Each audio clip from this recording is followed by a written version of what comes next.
Good morning student. आज हम पढ़ेंगे एम्पियर का परिपथीय नियम का अनुप्रयोग।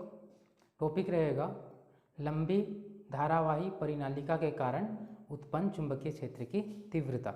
ठीक है, तो आज का टॉपिक एम्पियर का परिपथीय नियम का अनुप्रयोग और टॉपिक का जो नाम है वो है लंबी धारावाही परिनालिका के कारण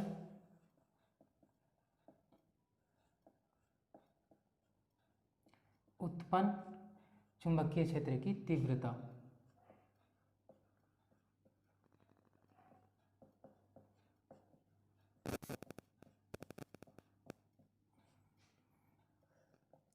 ठीक है, तो लंबी धारावाही परिनालिका के कारण उत्पन्न चुंबकीय क्षेत्र की तीव्रता ज्ञात करनी है, जिसमें हम लोग पहले पढ़ चुके हैं एम्पियर के परिपथीय नियम। बी का रेखीय समाकलन इक्वल टू म्यू जीरो आई। ठीक, उसी का अनुप्रयोग करके हम धारावाही परिनालिका के कारण उत्पन्न चुंबकीय क्षेत्र की तीव्रता ज्ञात करेंगे। तो सबसे पहले हम लोग जानते हैं कि परिनालिका होती क्या है।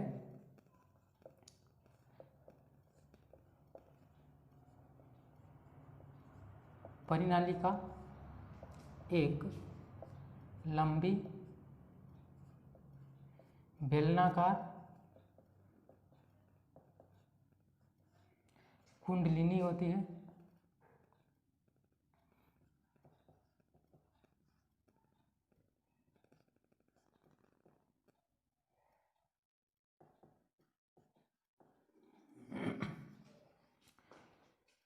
जिसे विद्युत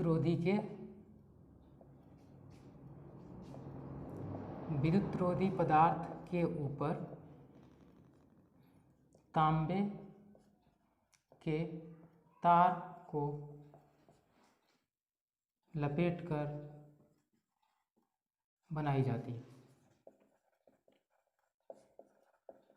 यही होती है परिनालिका। और विद्युत रोधी पदार्थ जैसे चीनी मिट्टी,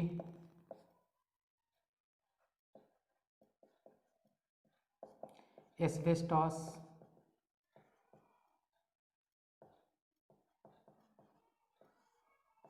आदि, ये सब क्या है? विद्युत रोधी पदार्थ है। इसी के ऊपर तांबे के तार को अगर लपेटकर कुंडली बनाई जाए तो उसे हम परिनालिका कहते हैं। देखो, सबसे पहले एक परिनालिका बनाएंगे। परिनालिका के लिए क्या लेना पड़ेगा? एक बेलनाकार विद्युत रोधी पदार्थ, उसमें तांबे तार को लपेट करके कुंडली बनाएंगे ना। तो तांबे तार को चलो लपेट के कुंडली बना दे रहे हैं।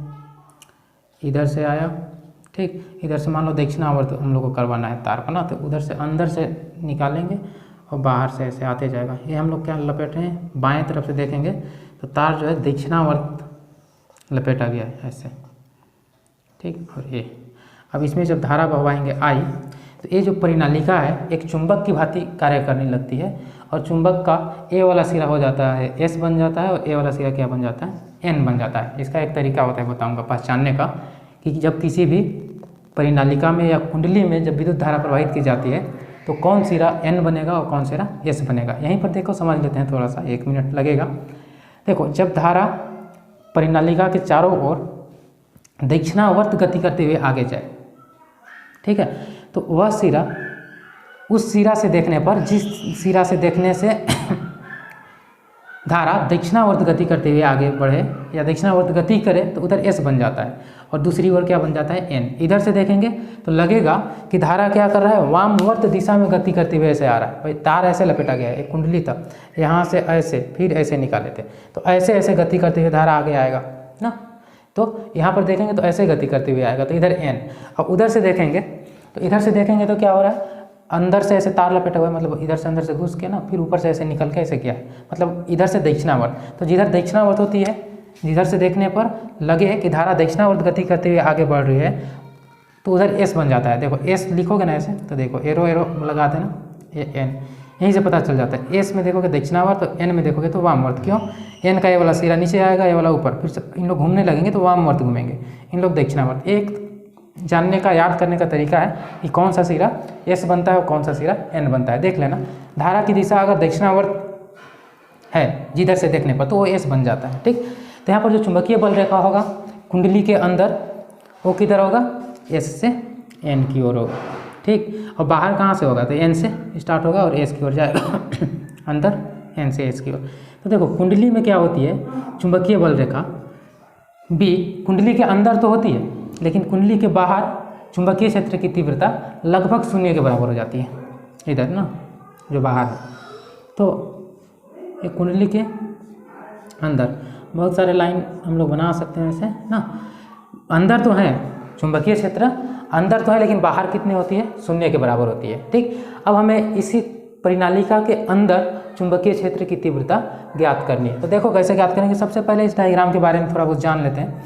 क्या है कि माना परिनालिका में, ठीक, माना परिनालिका में प्रति एकांक लंबाई पर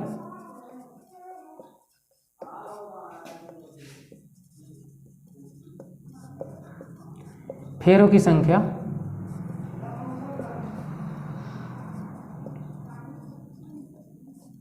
स्मॉल n है तथा उसमें इसको हम लोग क्या मान लेते हैं, x और y तार का जो सिरा है उसको मान लिया, तथा उसमें I धारा प्रवाहित हो रही है, ठीक है। और जब धारा प्रवाहित होती है उसके कारण क्या होता है, जो परिनालिका है वो चुंबक की भांति कार्य करने लगती है। तो धारा प्रवाहित होने के कारण, धारा प्रवाहित होने के कारण परिनालिका के चारों ओर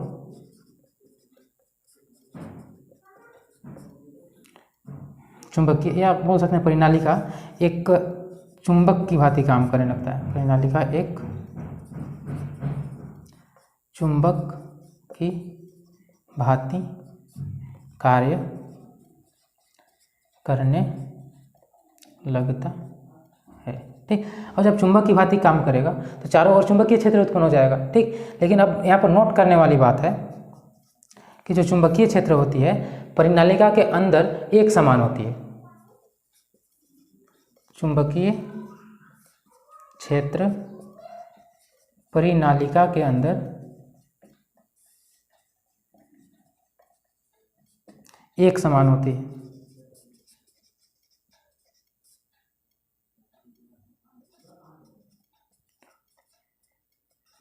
तथा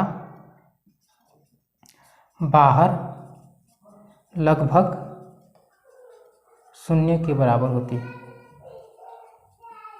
इतना क्या करोगे, पहले तो समझ लोगे ना कि परिनालिका के प्रति एकांक लंबाई में फेरों की संख्या n है, उसमें बहने वाली धारा I है।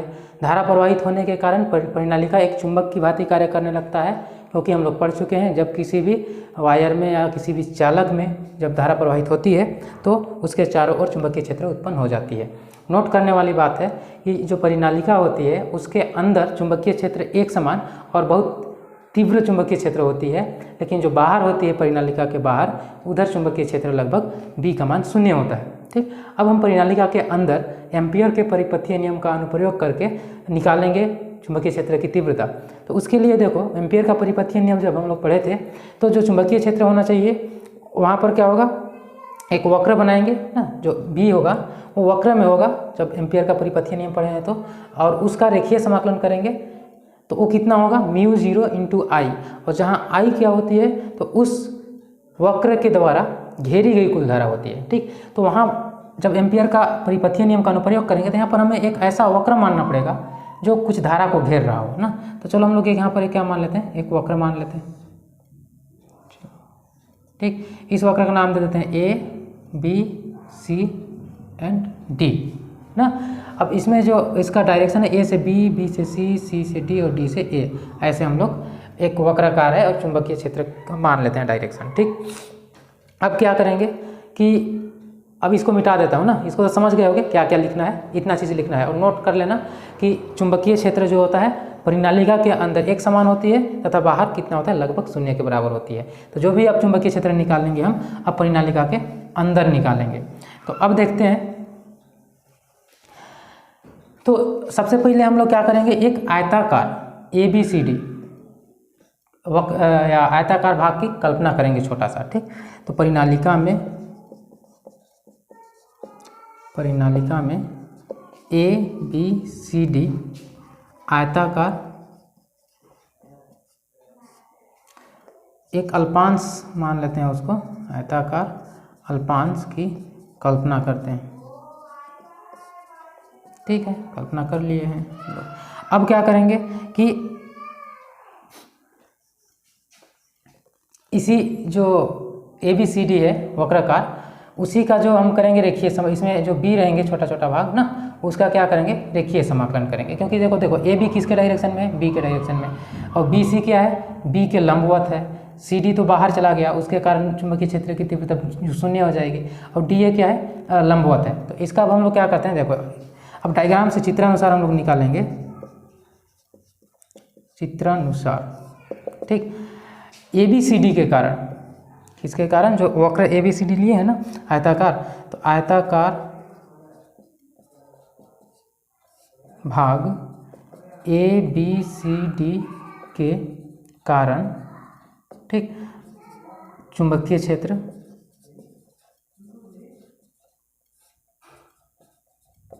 B का रेखीय समाकलन करते हैं।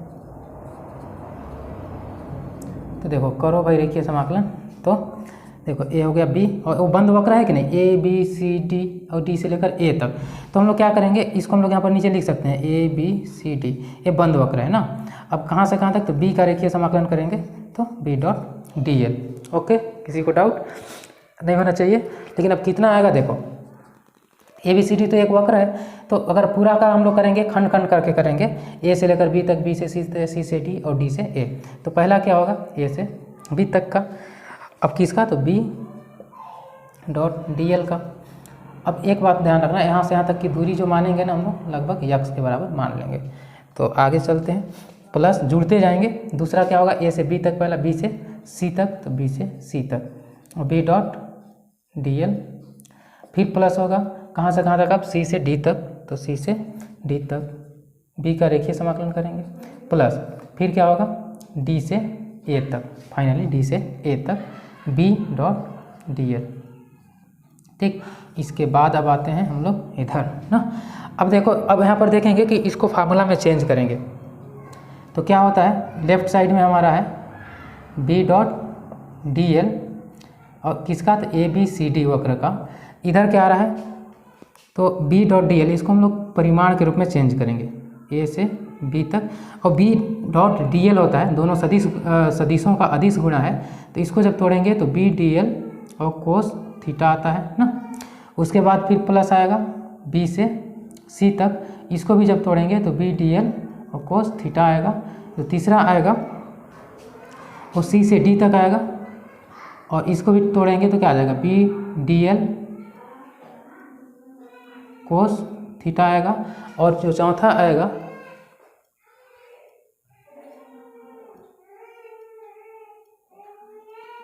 देखोगे चौथा जो आएगा यहाँ पर D से A तक B.dl और कोस थीटा आएगा। अब देखते हैं A से B तक B.dl कोस थीटा, इनमें जो थीटा है B और dl के बीच का कोण है, तो B.dl और कोस थीटा का मान कितना है, देखते हैं किसके रिस्पेक्ट में, तो A से B की ओर जो रेखा है, आयत का 4 जो भुजा है, AB BC CD और DA, तो AB और B के बीच का कोण देखो, B कहाँ है, B का डायरेक्शन यहाँ पर, इसमें B का डायरेक्शन, तो AB के डायरेक्शन में।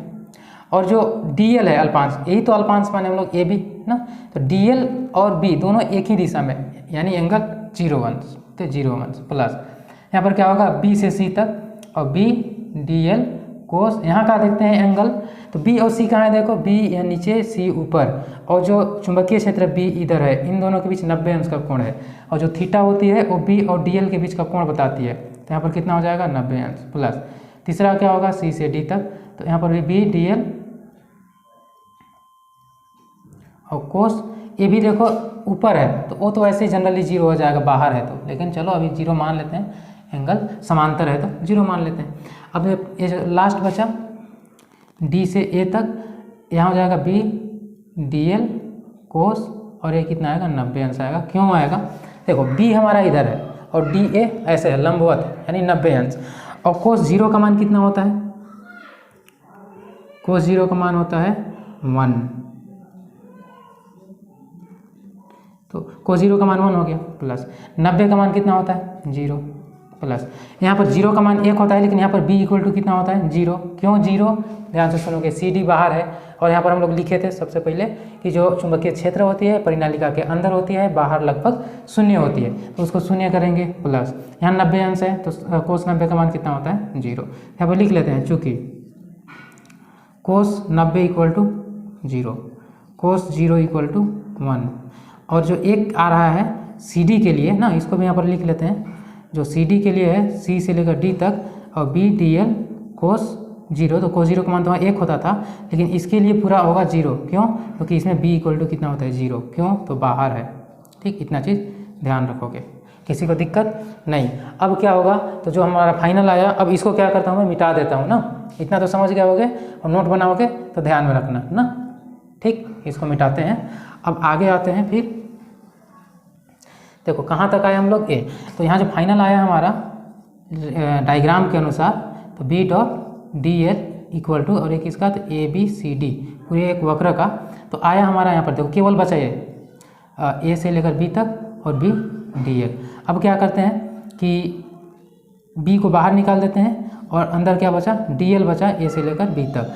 अब जब इसका हम लोग करते हैं तो डी एल क्या बन जाता है, एक्स बन जाता है। तो इधर हम लोग कर लेते हैं समाकलन ए बी सी डी तक का, किसका, तो बी का रेखीय समाकलन करेंगे, बी डॉट डी एल, तो इक्वल टू कितना आया, इतना, इक्वेशन नंबर फर्स्ट। ठीक, किसी को दिक्कत नहीं होना चाहिए। डीएल का समाकलन करने पर यक्स क्यों आया, देखो एक आयत था, उसकी लंबाई कितना माने थे यक्स, अब एक भुजा ए बी बचा, बाकी सब तो जीरो हो गए। तो जब बाकी सभी जीरो हुए तो ए बी के जगह में क्या रख लेंगे, जब डीएल का रेखीय समाकलन करेंगे तो ए बी आएगा। ठीक, तो जब ए से लेकर बी तक देखेंगे तो उसकी लंबाई यक्स सपोज किए हैं, तो इतना आ गया। ठीक, अब आगे करते हैं, ये तो हमारा डायग्राम के अनुसार था। अब हम आते हैं एम्पियर के परिपथीय नियम से। ठीक, तो एम्पियर का परिपथीय नियम क्या कहता है, एम्पियर, एम्पियर का परिपथीय नियम, एम्पियर का परिपथीय नियम, एम्पियर का परिपथीय नियम कहता है कि हम बी का अगर हम लोग रेखीय समाकलन करेंगे तो कितना आएगा, तो म्यू नॉट यानी म्यू जीरो इंटू धारा आएगा, लेकिन धारा किसका, तो वक्र के द्वारा घेरी गई धारा। और यहाँ पर हमारा वक्र है ए बी सी डी, तो ए बी सी डी के द्वारा घेरी गई कुल धारा। अब घेरी गई कुल धारा कैसे निकलेगा, तो देखो अब हम करते हैं, थोड़ा सा मान लेते हैं, प्रति एकांक लंबाई पर फेरों की संख्या कितना माने थे, n। तो यहाँ से यहाँ तक जो आयत की लंबाई है x, तो यहाँ से यहाँ तक कुल कितने फेरे हो जाएंगे, तो nx। प्रत्येक फेरा में I धारा बह रही है, तो nx फेरा में कितना धारा हो जाएगा, nx I हो जाएगा। ठीक, तो इसके बाद हम लोग थोड़ा सा देखते हैं, इसको हम लोग इक्वेशन नंबर अभी 2 दे देते हैं ना, इससे पहले हम लोग को बना लेना चाहिए था, लेकिन उसको चलो ज़रूरत पड़ा ना भाई। ए बी सी डी के द्वारा घेरी गई कुल धारा कितना है, ज़रा सोचो, ए बी सी डी के द्वारा घेरी गई कुल धारा। तो सबसे पहले देखेंगे कि ए बी सी डी जो है आयत, उसमें कितने फेरे हैं। ठीक, अब इसको मत काउंट कर लेना, बनाया हूँ, ये तो हम लोग ऐसे जनरली बना लिए कि ऐसे फेरा गया है ना, उसके लिए मैथमेटिक्स का उपयोग करेंगे। ठीक, तो चूँकि देखो, चूँकि हम लोग जानते हैं कि प्रति एकांक लंबाई में फेरों की संख्या n माने हैं, चूँकि प्रति एकांक लंबाई में फेरों की संख्या इक्वल टू n। जब प्रति एकांक लंबाई में n है और इस आयत की लंबाई x है, और प्रति एकांक का मतलब एक सेंटीमीटर, अगर देखें अगर x सेंटीमीटर में हो, x सेंटीमीटर, तो 1 सेंटीमीटर में n फेरा, तो x सेंटीमीटर में nx फेरा होता है। ठीक, इसीलिए x लंबाई में फेरों की संख्या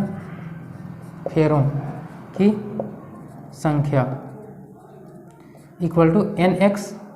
अब देखो, चूँकि प्रत्येक फेरों में बहने वाली धारा इक्वल टू आई, तो एन एक्स फेरा, भाई टोटल एन एक्स फेरा है, तो एन एक्स फेरों में बहने वाली धारा इक्वल टू एन, और आई भी डाल सकते हैं, तो एन एक्स आई कहीं भी रखो कोई दिक्कत नहीं है, तो एन एक्स आई। देखो इतने धारा बह रहे हैं किस में, जो ए बी सी डी आयताकार था उसमें जो फेरों की संख्या था उसमें इतना ही धारा बहेगी, एन एक्स आई, क्योंकि एक्स क्या है आयत की लंबाई और प्रति एकांक लंबाई में फेरों की संख्या n, तो टोटल फेरा एन एक्स, एक फेरा में बहने वाली धारा i, तो टोटल धारा एन एक्स आई। अब इसका मान यहाँ पर रख देते हैं, तब क्या आ जाता है देखो ना, इसको अब रखे रहेंगे, इसकी ज़रूरत पड़ेगा, इधर तो निकालने सीख गए होंगे कैसे निकालते हैं, तो इसको कर देते हैं थोड़ा ख़त्म, मिटा देते हैं इसको, चलो उसको अभी रहने देते हैं, ऊपर काम चल जाएगा हमारा उतना जगह में। तो देखो अब हम लोग करते हैं समीकरण 2 से, समीकरण 2 से क्या आ जाएगा कि जो B डॉट डी एल है वो आ जाएगा म्यू नॉट यानी म्यू जीरो इंटू, अब देखो ए बी सी डी द्वारा घेरी गई कुल धारा कितनी है एन एक्स आई, तो आ जाएगा एन एक्स आई, इसको मान लेते हैं समीकरण नंबर 3। अब समीकरण 1 जो डायग्राम के आधार पर हमें बी डॉट डी एल का मान निकला था और ये एम्पियर के नियम के द्वारा इतना निकला, तो क्या करेंगे अब हम, इधर दिख रहा है क्या, ज़्यादा कैमरा उधर मोड़ दिए, नहीं दिख रहा था, चलो अब देख लो इतना ना, अब क्या है इतना आया, इस जगह ए बी सी डी के द्वारा घेरी गई कुल धारा को रख लिए हैं एन एक्स आई और म्यू जीरो तो है यहाँ पर। अब समीकरण 1 तथा 2 से किसको किसको तुलना करते हैं, तो जब हम डायग्राम के आधार पर बी डॉट डी एल का मान निकाले रहते हैं उसका, और जो एम्पियर ने नियम दिए थे उनका, दोनों के क्या करते हैं तुलना करते हैं। तो दोनों से जब तुलना करेंगे तो हम लोग पाएंगे कि बी डॉट डी एल और बी डॉट डी एल दोनों का मान इतना है, तो B x equal to mu zero N x और आई, एक्स से एक्स कट जाएगा तो बी इक्वल टू कितना बचेगा म्यू जीरो एन आई। तो यही क्या होती है किसी भी परिनालिका के अंदर उत्पन्न चुंबकीय क्षेत्र की तीव्रता होती है।